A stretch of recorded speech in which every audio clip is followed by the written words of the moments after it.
Welcome to the Fantasy Football Factory podcast. And we are less than 1 week out from the 2022 NFL season. I'm one of your hosts, Barstool Mintzy, joined as always by Steven Cheah, fresh off hell of a showing in surviving Barstool. Came just short, Steven. I was pulling for you, man.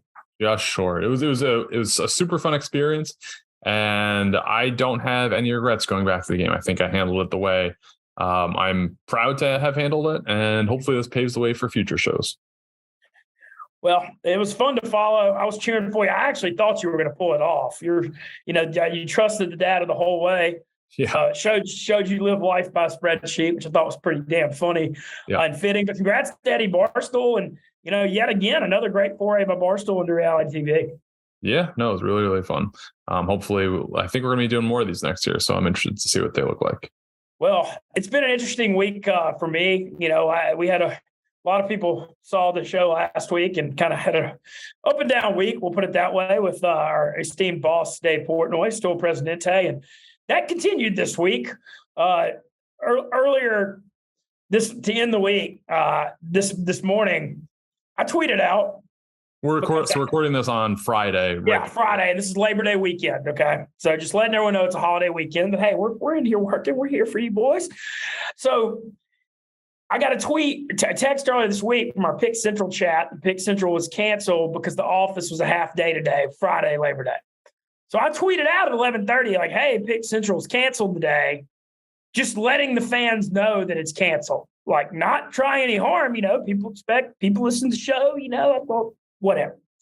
So Dave Portnoy immediately texted me and said, did you cancel Pick Central? I was like, I don't make that decision. I was like, he texted me, well, that's lazy. You should have it on Friday. I said, I want to have it. He's like, well, go have it. But this was at 11:32 a.m., Steven Cheah, and I'm in Hoboken, New Jersey. So I was actually eating like breakfast, lunch, whatever you want to call it.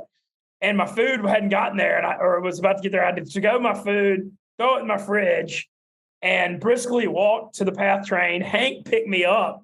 You see the video of Hank seeing me in the wild heading to Pick Central.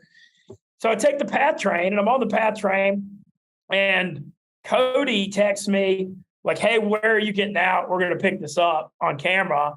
And I said the 30th Street and 6th. And so there's a really funny video of me sprinting up the PATH train stairs. It was like 11:58 at that point. We're hitting the air at 12. And me, we'll say sprinting. We'll give it the whatever. And dude, I was trucking it pretty good. I had a backpack on. Yeah, I'm hustling. I have athletic shorts on. I'm having to like pull them up because I've lost like 20 or 25 pounds, making it. And I got into the office. I got into the studio at 12:02. Shout out to Ev. He took an Uber and got there, and the show went on. So happy to do it. It's the first Football Friday of the year. I wanted to get in there to do Pick Central. It was cool. But what my point of it, the story, I'm trying to get back in Dave's good graces clearly and sprinting whatever I got to do it. But what would have happened if I hadn't sent that tweet and no one showed up at noon at Pick Central a day? Like, I feel like that tweet might have dodged a bullet for a lot of people on that show. Potentially, yeah. Because, like, either, it's always interesting with Dave. Like, maybe he wouldn't have known that Pick Central didn't happen, but, like, a lot of people might have been tagging him on Twitter at Still Presidente, why on Pick Central Friday. So I feel like that tweet may have ended up being a positive because it would have been a lot worse if there had been no show. The way he reacted, I said, look, I wanted to do the show, though. When they told us it was canceled this week, I was like, it's freaking first Friday of college football season. Damn, I want to work. So anyway, the whole thing was pretty funny. We got a ton of viewers on Pick Central today. And the memes, man, you see the Mario Kart and all the just funny. I loved the trumpet in the background. The Edwin Diaz trumpet was very funny. Yeah, just too funny. But regardless, glad to do it and glad to be on here with you. And, Dave said on the Portnoy show this week that I'm on the JV now. So looks like I'm going to be working up out of the doghouse a little bit to start the football season, but you know what? I'm still employed. I'm still here. Whatever I got to do, happy to do it. So still here. Let's go. And Steven, you are the commissioner of the Major League Baseball fantasy draft with the royalty crew. And Dave had his draft this week. And what was that experience like? So it was crazy. So it happened yesterday. Again, we're taping this Friday right before the weekend. It was nuts because Dave hasn't drafted on ESPN before. In fairness, I haven't either, but I'm familiar enough with, I've done fantasy for, almost 25 years at this point. So I kind of can figure out how to look at a draft room and decipher what I need to decipher. ESPN had never, and this is probably the only league in existence where this happens, where there's a commissioner that runs the league, but does not have a team. So I actually got in contact with ESPN over the summer and I was like, hey, can you please create this? And they're like, yeah, we don't offer that. And so I asked a couple more times and they said no, but I was like, hey, this is like a big thing. Like this is the Mike Trout fantasy league. Like this is going to be very high profile. I'd appreciate if you did this. And they're like, okay, yeah, we can make that. So I confirmed over email. I asked a bunch of questions that I haven't been emailing with these guys for months. Like, hey, just to make sure I can do all this stuff, I will be able to participate in I will be able to view the draft, right? And they confirmed yes. So I was under the understanding that I would be able to be in the draft and watch it. I was going to make content with everyone. We made a separate Zoom call. I was going to make content with everybody on that and just kind of, shit talking and, going over people's picks and all that stuff. And, I'm ready, half an hour before the draft. And I'm like, all right, it doesn't say enter draft room yet. Some places you can get in an hour before, some places are 30 minutes, some places are 15 minutes. So, I still don't see it 20 minutes before the draft. So I kind of emailed them like, hey, like urgent, I'm not able to see the draft. What's going on? So they add some other people. And then, I got this one guy who's, I think a lower level guy, and he's calling me and he's trying to troubleshoot it. And all the suggestions he's giving me are not working. So, the draft is about to launch and I can't see anything. And Dave is on the other side being like, hey, how do I know who's picking and whatever? And so I'm like, dude, I can't see your screen, so I don't know. So it was. I don't feel like Dave Portnoy, that's that's probably not the answer he wanted to hear. I'm going to go out. No, it was not. So he was complaining this was like the worst run draft ever. And to his credit, like he wasn't wrong. Like the layout of it was confusing. It did not help that he must have had his computer volume muted because he was like, I don't even know when I'm up. Like, when am I up? And then he finally figured it out with like 10 seconds on the clock at the 9th pick. And then he was like, I got 10 seconds. Someone was like, you're about to get Najee Harris. Like, I don't want Najee Harris. He was trying to draft Travis Kelce, which I think would have been a great pick at 9. He ended up going with Stephon Diggs just because he had to scramble and make sure he didn't get Najee. He actually went 0 RB, which was awesome to see.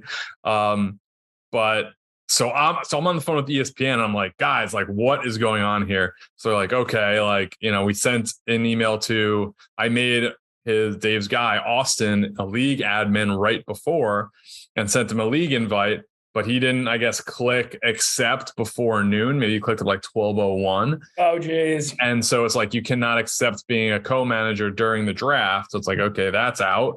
So then they're like, okay, you can like get Dave's login and you can just be in the draft separately. It's like, are you sure that this, like, two people can be on the same username? Because like DirecTV, NFL Ticket, like you get booted. Yeah. The guy was like, yes, you can. So Dave's on one side of the Zoom and he's trying to, figure out how to draft. And this is like the second or third round at this point. And I'm like, hey, send me your credentials. So I log in and it kicks Dave out of the draft. So I unload on this guy from ESPN and I'm generally is this on video? I would love to see. Yes, it is. It is. Oh, man. So I am, generally very cool, calm, collected, like nothing really rattles me, but this is like a time crunch. Like the draft is going on. Dave can't figure out how to do something. I can't see it. I previously confirmed with ESPN, which is the worst fantasy drafting site you could possibly use. I've always thought that too. I've always thought that. Really bad, just not intuitive. Like when I finally did get in, what I did, and it was smart of me to do this, when I got in with Dave, with his login, it kicked Dave out. But in my moments in there before he exploded me, like, you just kicked me out of the thing, I took a screenshot. And then from there, I could decipher, okay, for this, you go here, for this, you go here. But just because I'm like an experienced fantasy player, what they do is they have because he's like, I can't even tell who's getting picked. He's not like an experienced fantasy football player. So he was thinking like a pick would be announced. But I was like, no, like it really just like it goes. But he didn't. it was showing only the players available and it wasn't graying out who had been drafted. And there also wasn't like a running ticker to see who was drafted. So he was just seeing names disappear and was like, oh, like, where is this guy? Which is fair. It's a fair critique because it shouldn't really be like that. So there's a toggle to be like show drafted guys, in which case you can see it grayed out, but it still doesn't really, the way that they show who is drafted is like not a very good way. So I'd encourage everyone in the future, if you're thinking about, using a draft platform, I would go with Yahoo or Sleeper. ESPN stinks out loud. I appreciate them for accommodating like the commissioner only ask, but it's like, I was yelling at the guy on the phone. I was like, sort of. You guys have no foresight. Right? Like, what did you think? Like, I told you I was going to try and make video content out of this. I told you that I need to be in the draft room, and you didn't like build that in there. Like, we can't do that. I was like, well, this is all custom, so you can do that. So I don't know. ESPN F-, execution and foresight just totally dropped the ball. It ended up being a funny video because Dave. I've known Dave for almost 6 years now. He's never really seen me like super rattled like that. And he was laughing his ass off in the background. And, the league is for, buy-ins $25K, which is a lot. But for him, like he put like a $54K bet on like Tennessee last night. So he's not really sweating the money. But he was definitely enjoying me going to town on this like ESPN fantasy, like developer. So that was something. But I sent you his. I hadn't seen that video yet. I would like to see that very much. Rudy's using it for stool scenes tonight, and I think I'm just gonna like clip that. But yeah, it's something. I sent you. So we're putting graphics together for everyone's team. I'm waiting for everyone's to finalize their team name, and I'm gonna blog like a full draft grades thing. But I did send you, and he tweeted out Dave's team yesterday. What do you think about it? I love to hear your thoughts. So just for everyone that's listening audio wise, so he had the 9th pick. This is a PPR draft, full point PPR, 6-point passing touchdowns. So he went 0 RB, which was impressive. Stephon Diggs, he was the 8 slot, not the 9 slot. Stephon Diggs, CeeDee Lamb, Jalen Waddle, Breece Hall, J.K. Dobbins, Dalton Schultz, a little early for my liking with the tight end. Antonio Gibson, Tom Brady, Garrett Wilson, James Cook, J.D. McKissick. So he's got both healthy Washington backs. Russell Gage, Browns defense. They have a very soft schedule to start. Mac Jones and Nick Folk. All right, well, my thoughts, I think it's an interesting look. I don't think it's a bad thing to go. I would have preferred Kelsey to Diggs, but you're fine with either. It's kind of one of those things where I like what you said. We've talked a lot about this pod, just getting Kelsey, especially in a league when we only start one quarterback where it matters even more. He's going to give you a 5-point advantage over like every tight end immediately. Yep. And the thing with the wide receiver position is there's just, and we'll get into this when we talk about my draft in a sec too. But the thing is, you can still have a really good receiving core without getting one in the first round. Yep.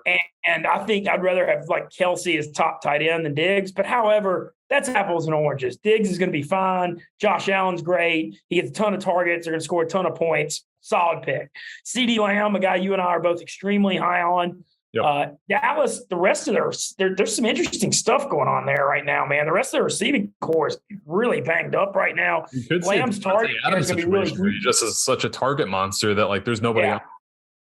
No, they're literally it. It's him and Schultz. So I like CeeDee Lamb. I'm curious.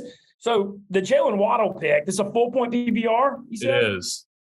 Yeah. So that's got to be why Waddle had more value because he was getting 9-10 catches. They were really feeding him the ball last year. But I thought Waddle's a little early. This might have been a little early here. I like Waddle, but 32nd overall, and I'm all for the 0 RB. I get it.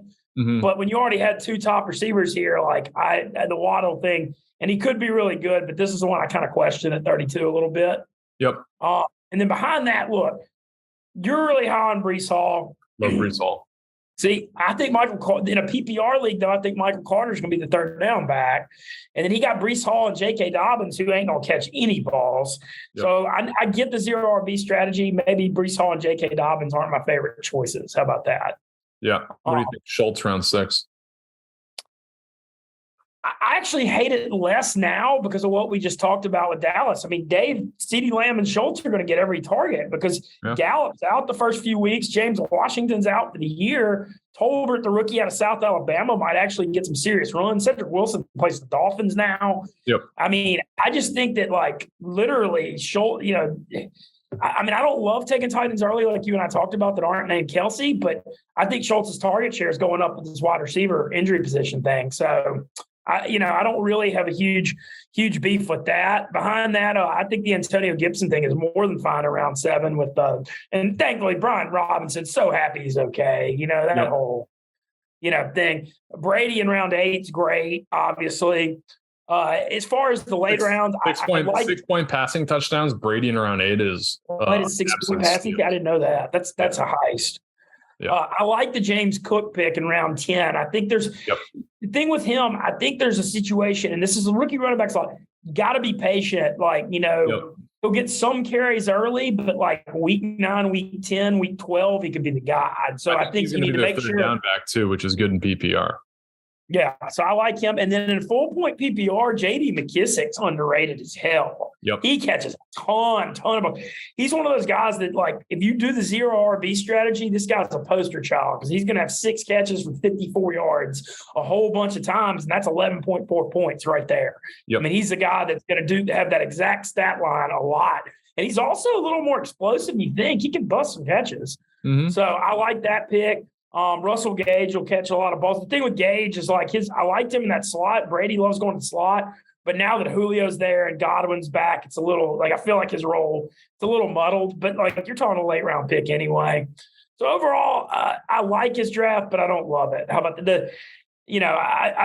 I get the Diggs and Lamb first 2 rounds. I don't love the running backs he took. I don't know about Waddle 3rd round. Fair. Yeah. I didn't love the Waddle pick. The rest of the draft, I think, is pretty solid.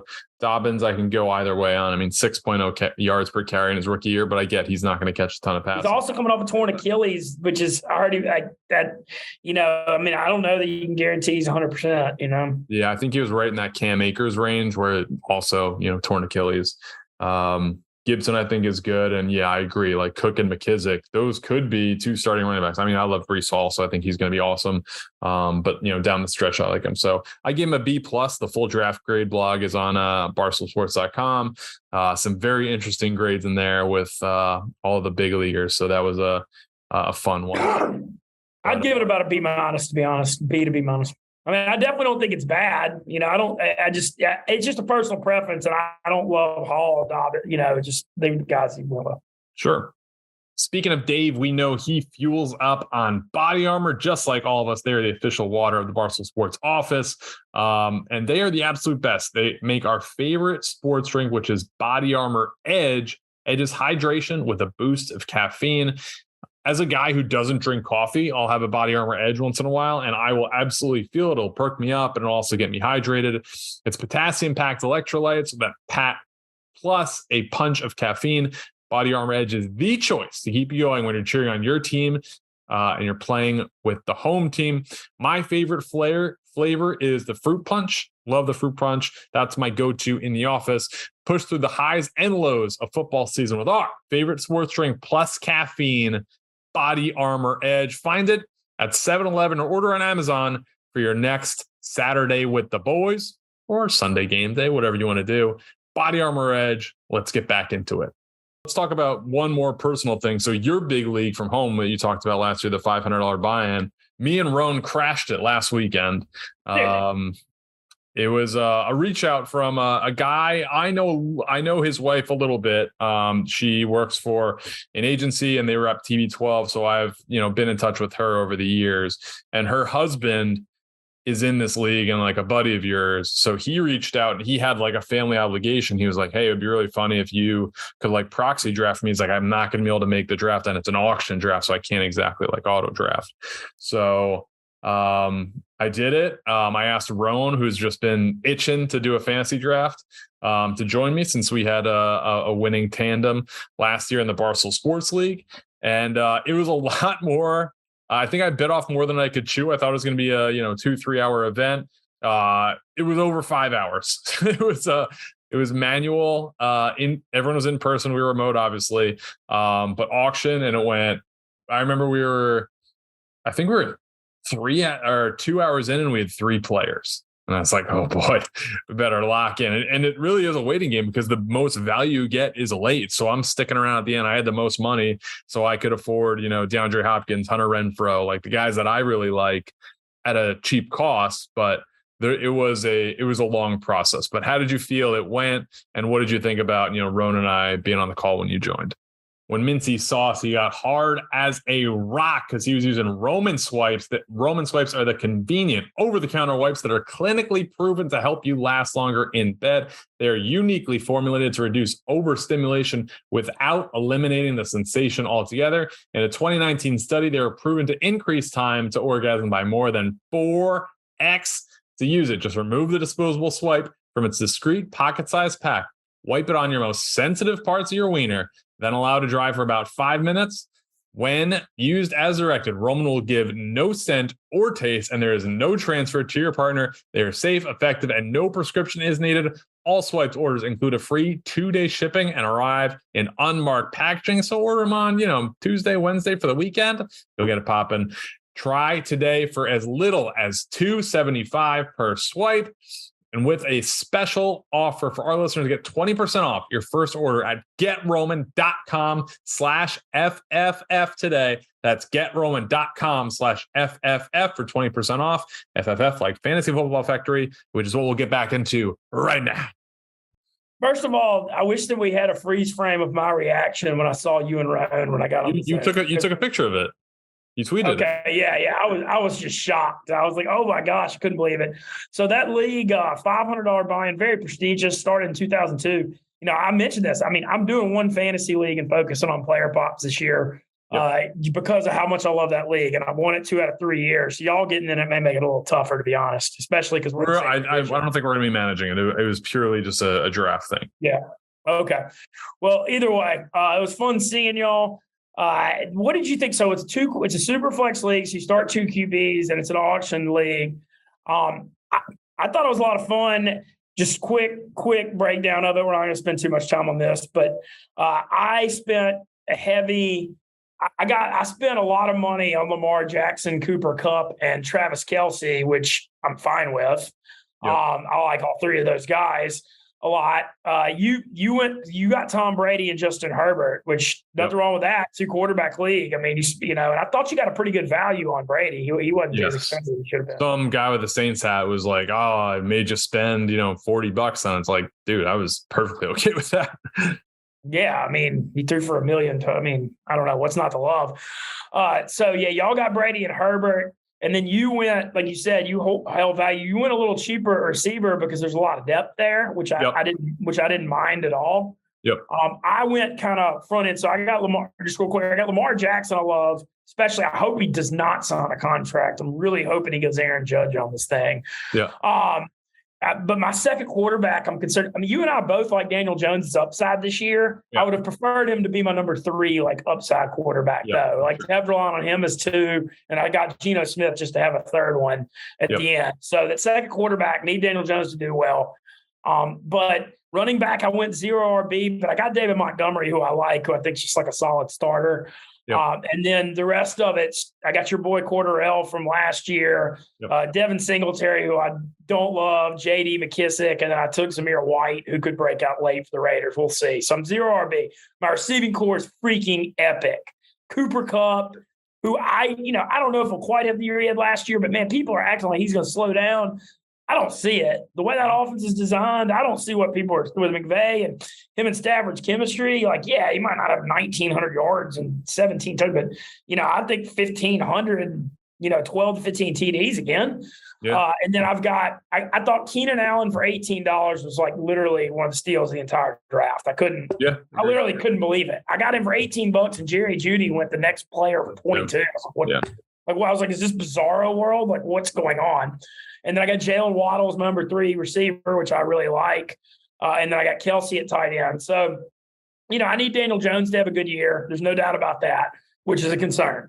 But I'm fine with the 0 running back strategy. I love my receiving core, and I love Travis Kelce. So feel pretty, 12-team league. Feel pretty good about it. Yeah, the team we built, Rone and I built, was built around quarterbacks. And then we actually did go, heavy on running back. We went Najee Harris early. Breece Hall was our number one guy that we both agreed on that we were going to target. Then went on, we also got Dameon Pierce, but then went on the cheaper side for receivers, Hunter Renfrow, Monter St. Brown, who I love, Chris Godwin, Tyler Lockett, who's always undervalued, and then DeAndre Hopkins. And that's a guy I want to talk about now in overvalued, and then let's go overvalued and undervalued. So looking at, we're in the final week, people can really do fantasy drafts before the NFL season kicks off. Who are some guys looking at the current ADP, just like half point PPR? So let's kind of call it down the middle. Who are some guys that you think are overvalued right now going into the final week that you would probably avoid at that current slot? Okay. Well, if it's a 2-quarterback league, it goes earlier, but I'm kind of a little down on the Dallas Cowboys in general right now. I think the Tyron Smith offensive line is a bad injury for them. Yep. They got O-line injuries already. Other than CeeDee Lamb, their receiving core is a complete mess. I think Dak Prescott's overvalued as a top quarterback because of all that. And I think Zeke Elliott is insanely overvalued. And I know you and I both agree on this. He's like RB15 on DraftKings. I mean, I had him 22, 23. The writing's on the wall. Like, you watched him play last year, Pollard's got more burst. They're probably going to have to use Pollard more in the passing game now because of receiving core problems. Yep. But I'm kind of down on Dallas a little. I know their defense got a lot better last year, but I think they're going to regress as a team. And I'm down on both Dak and Zeke are two of the guys that I think are overvalued right now, two of my first. Yeah, I think that that's fair. The Bucs have the Cowboys week 1, so I'm excited to hear that. The guys that I have is overvalued right now. Christian McCaffrey right now, he's going at 2. I understand his upside. I do. I get it. We have, other fantasy experts that have him, Justin Boone had him on. He's his number 1 player. And I get that, but we're not factoring in the injury element. The guy's played 10 games the last 2 years. I think if you're picking that high, that's far too risky of a pick. The whole point of an early pick, you really need risk aversion. You need to be safe. I think running back is not the safest position. Jonathan Taylor is so young, not really a big injury history. So he could, I like him as the first overall guy, but past that, there's not a ton of guys that I like early in the first round at the running back position, let alone Christian McCaffrey. And then Clyde Edwards-Helaire. Right now, his ADP 53 overall, so he's going early 5th round. Hate that. I mean, what has this guy shown you in hhis career that makes you think he's going to be good? And then we're also hearing, Ronald Jones made the cut, a guy they signed in this offseason. Isaiah Pacheco, who's, a 7th round rookie out of Rutgers, is making noise in camp. Jerick McKinnon had 15 plus touches in every playoff game. Yeah. Edwards-Helaire, 5th round is way too rich. He's like a 9th, 10th round guy for me, to be honest. So the fact that other guys, and we'll kind of transition this into our undervalued section, like Dameon Pierce, he's going average pick 80 right now in this early in the 7th round. The fact that a starting running back for the Houston Texans, and I get the Chiefs have a better offense, but Edwards-Helaire has proven he is not a good he's like probably the worst red zone running back in the NFL. The fact that, Pierce, I get it, his offense isn't as good, but he is the guy, whereas Edwards-Helaire is in a very crowded backfield. Him going that low is crazy to me. So I think he is very undervalued, in addition to, and we kind of just touched on it, DeAndre Hopkins. If you're a team that, we talked about the receiver pool is so deep this year, and I do, in a typical snake draft, prefer to go, or at least have the concept in mind of 0 RB and, really invest in those premium receivers early. If you don't do that and you go more traditional, like the Falk strategy, or just, go with running backs early, I think DeAndre Hopkins is a guy you can get right now. He's going late 5th round, 58th overall ADP and half point PPR. That if you can kind of tread water for a couple weeks, and I think guys like, Julio Jones are going to be good while Chris Godwin kind of gets ramped up, or, guys that you think could have a decent start to the season, a bunch of these Cowboys, Jalen Tolbert type of fill-in guys. If you can make it to week 7 and the Cardinals are playing and DeAndre Hopkins is coming back, I mean, he has wide receiver 1 upside. So he's a guy that I've been targeting in drafts, and he is a guy whose value I think is ripe for anyone that goes RB very early.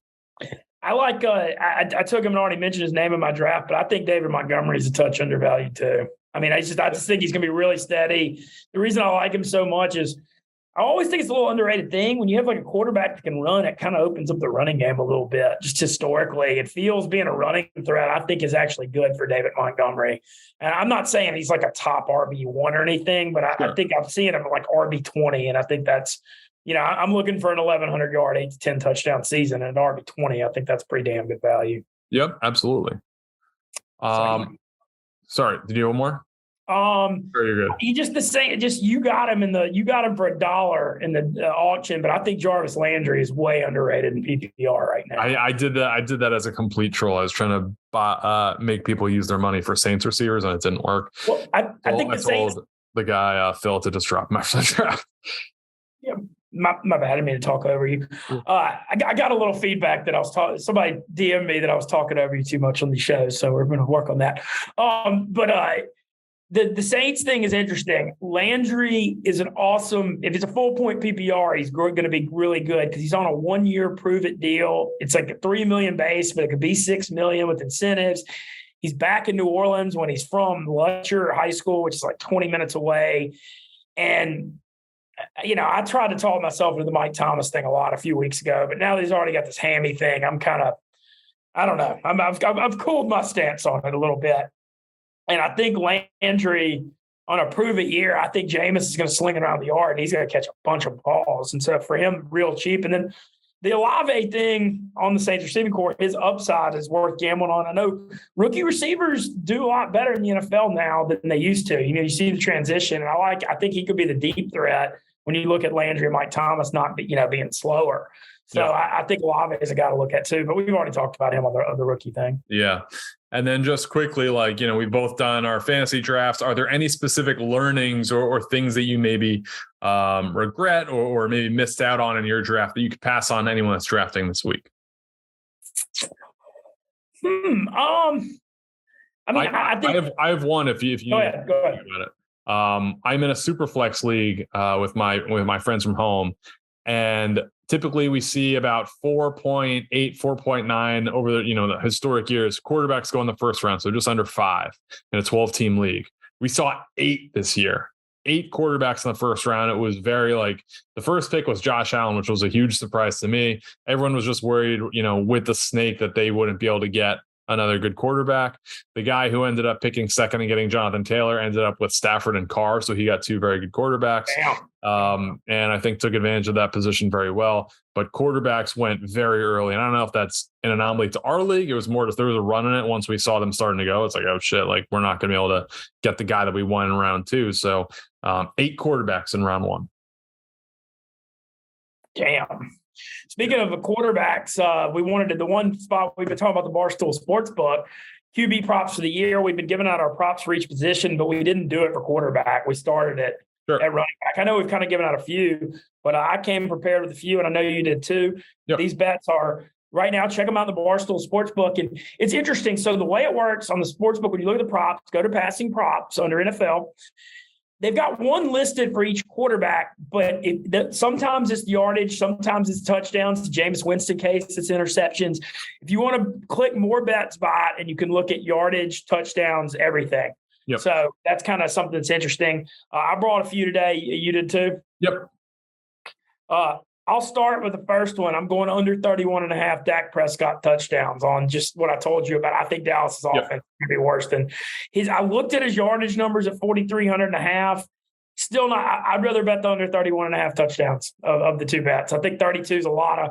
That's almost 2 touchdowns a game, and I think the offense is. Well, I still think it's going to be pretty good. I think it's going to regress a good bit. Yeah. What else did you have? Oh, okay, my bad. I didn't know if we're going back and forth. I've got over 42.50.5 Kirk Cousins. I think that's way low. For 17-game season, 42.50. That means he's averaged 250 yards a game. I don't think that's going to be any. As long as he stays healthy, they're going to chunk it. They play in that dome. They play higher scoring games. Now he's in a much more quarterback friendly offense. Mm-hmm. I like their weapons. So I think that number is like 200 yards too low. To be transparent. A couple other ones I went with, over 36.50.5 on Jameis. I always get crap on here for being biased to Saints, but if he stays healthy, that's only a little over 200 yards a game. I think they're going to chunk it a little bit. Pete Carmichael, offensive coordinator, keeping Sean Payton's offense. Last year, the yardage numbers were low. But, man, they might as well have had me playing receiver last year. Marcus Callaway was the number one receiver going into week one. They didn't even have like a top college receiving core last year. And now we'll see with Mike Thomas, Olave, Jarvis Landry, how they use Taysom Hill at tight end. Kamara's going to be playing. I think the weapons are there for him to have a pretty good year. And then I also went Daniel Jones over 3,500.5.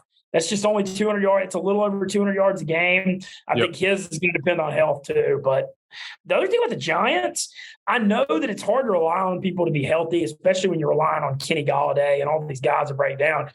But, they all got hurt last year. And, they got Golladay. I like Wan'Dale Robinson, the rookie. Yep. They got Sterling Shepard. We'll see what happens with Barkley. If those guys stay a little healthier, that'll probably help a little bit. Everyone that's in a keeper league, Wan'Dale Robinson, check him out the last 2 or 3 rounds of your draft. I do not think you're going to regret it. All right, a couple QB props for me. I'll go pretty quick. One I haven't mentioned before that I do like, Justin Fields over 18.5 passing touchdowns. We're talking about a little over 1 a game. They're not going to take him out like this. I don't see them. I know it's a new regime and stuff like that, but Justin Fields is the only guy there that can really play quarterback. We've seen him do some nice things. 18.5. I mean, we're talking about a little over 1 per game. I think that's pretty safe. But I'm going to be betting Justin Fields over half a passing touchdown almost every week if it stays that way. And then the 2 that I have talked about, Jameis over 13.5 interceptions. I mean, that's just what he does. And then Tom Brady over 34.5 passing touchdowns. I mean, 43 last year, 40 year before. I don't care what's going on. That guy is locked in when he gets inside the white lines, and I like him to do that. Really quickly, I know you have to go, Mintzy. Let's talk. So we're going to have a live Sunday show. So we had Dear Mr. Fantasy last year. This year, every week, we're finalizing the time. I'm not sure if it's going to be 11:30 or 12 or what it'll be, probably right around noon. We're going to go live, and we're going to be doing the pod live then. So it'll be on the Barstool Sportsbook YouTube, and we will distribute it for, on audio platforms. But it is going to be a live interactive experience. We'll go through the fantasy plays we like for the day. We'll go through our card, our sports bets picks in the Barstool Sportsbook, and we're going to take your questions too. So exactly the same pretty much as Dear Mr. Fantasy last year, a little bit more built out. We're excited to do it. And that'll be coming this Sunday and every Sunday during the National Football And also League. be on the lookout, the TNFF pod or parlay.